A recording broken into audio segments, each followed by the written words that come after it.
Чували ли сте за Невил Годард? Той е един от великите духовни учители и автори. В днешното видео ще обсъдим трите думи, които могат да променят живота ви, като донесат една напълно различна версия на вас в този свят. Независимо дали искате да проявите каквото и да е желание или напълно различен живот за себе си, тези три думи могат да работят за всичко, което искате. Затова останете с мен до края на това видео и аз ще ви дам тези три думи, които можете да използвате, за да предизвикате промени в живота си. Здравейте и добре дошли в новото ми видео. Ако сте нови в канала ми, здравейте! Както вече споменах, темата днес, нека започнем. Общият преглед на тази техника на Невил Годард е взет от книгата «Законът и обещанието», написана от Невил Годард. Тази техника с три думи е породила много истории за успех. Много хора, които наистина са опитали тази техника, казват, че са постигнали точно резултатите, които са искали с тази техника на проявление. Тя работи като магия за повечето хора и мога уверено да заявя, че ще работи също толкова добре и за вас, ако практикувате този метод с всички инструкции, които ще дам скоро. Тази техника е проста, но много ефективна, така че съм сигурен, че всички, които слушат това и слушат внимателно, ще искат да я опитат. Сега, тази техника ще отнеме само 30 секунди от вашето време.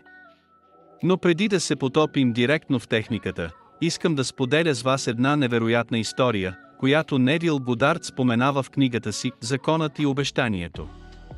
Това е пример за това как тази техника е работила за жена, която е имала нужда от пари и финансова стабилност в живота си. Тя преминаваше през период, в който имаше финансови затруднения, търсеше работа, но не намираше, искаше да си купи кола, но нямаше работа, за да си я позволи, и имаше затруднения дори да си плати наема. Така че, тази дама чула за техниката на Невил Годард, която напълно променила живота й. Със собствените си думи, тя каза: започнах да прилагам тези три думи, вместо да мисля и да си представям всичко, от което се нуждаех. Опитах се да уловя чувството, че нещо чудесно ми се случва, не утре, не следващата седмица, а сега.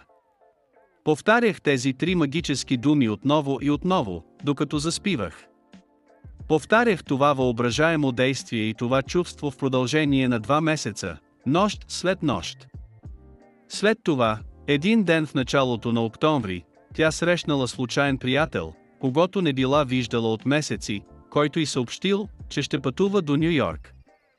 Тя била живяла в Ню Йорк преди много години и те говорили за града за няколко минути, преди да се разделят.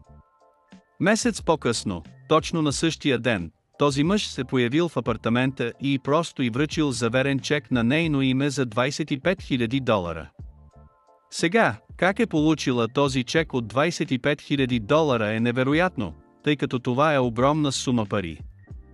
Тя продължава да разказва, че нейният приятел, говорейки с човека, когото дамата познавала, когато живеела в Ню Йорк, бил станал невероятно богат. Когато този богат индивид разбрал, че приятелят му е в контакт с дамата, инструктирал приятеля си да й връчи чек за $25 000. От този момент тя била включена и в завещанието на този богат човек, който искал да я подкрепи за работата й като художник. Той дори я включил в завещанието си за целия й живот и тя получава месечни чекове от $25 000. Въпреки че човекът, който й даваше тези чекове, починал, без да я види някога в живота си, животът й се променил драстично. Дамата казва, че след като е използвала тази техника, техниката с трите думи на Невил Годард драстично променила живота и тя отдава всички заслуги на тези три думи от техниката на Невил Годард. Не е ли чудесно? Нека се спрем на тези думи, защото Невил Годард ги споменава в книгата си «Законът и обещанието». Не е ли чудесно да мислите за всички неща, които искате в живота си, да ги визуализирате и да си представяте всичко, което желаете? Кажете на глас: не е ли чудесно? Когато визуализирате желанията си, потопете се в чувството на това желание, защото там е истинското удоволствие. Напълно се напойте с това чувство, защото то ще ви отведе там, където наистина искате да бъдете. Това чувство е това, към което се стремите да постигнете, когато проявявате с тази техника. Това е чувството, което чувствате, когато постигнете желания резултат, чувството, което ще изпитате в края на това желание, вашата цел в проявяването с тези три думи. Не е ли чудесно? Така че, когато си представяте, визуализирате и мислите за това желание, просто живейте този момент. Не се фокусирайте върху това как ще стигнете до там или върху ефективните стъпки, които трябва да направите. Не мислете за всички тези неща, защото просто е хубаво да мислите за тях, нали? Не се потапяйте в как, кога и защо. Просто знаете, че има магическо присъствие около вас под формата на енергия и то ще ви отведе там, където е вашето желание. Това правеше дамата всяка вечер преди да си легне. Тя си представяше желанието си, визуализираше се като художник, визуализираше се богата и казваше: не е ли чудесно? Да бъдеш присъстващ в това желание и да казваш: не е ли чудесно, е техниката, която Невил Годард споменава в книгата си «Законът и обещанието». Можете да правите тази техника сутрин, ако искате, но е по-ефективна, когато я правите преди да заспите. Невил Годард съветва своите последователи да я практикуват през нощта преди лягане поради нейната ефикасност и силата на нашето подсъзнание да поддържа това чувство, тази емоция и тази мисъл през цялата нощ. Това я прави много ефективна през нощта. Сега, нека бързо преминем към практиката на тази техника. Първо, когато заспивате, затворете очи и оставете мислите да текат като река, да текат непрекъснато. Оставете тези положителни мисли да текат, без да бъдат спирани от тези скали и язовири. Тези скали и язовири представляват вашите отрицателни мисли и вярвания, за които се държите, защото вярвате, че нещата трябва да се развиват по този начин. Но не се фокусирайте върху тези отрицателни мисли, защото те няма да ви направят никаква полза.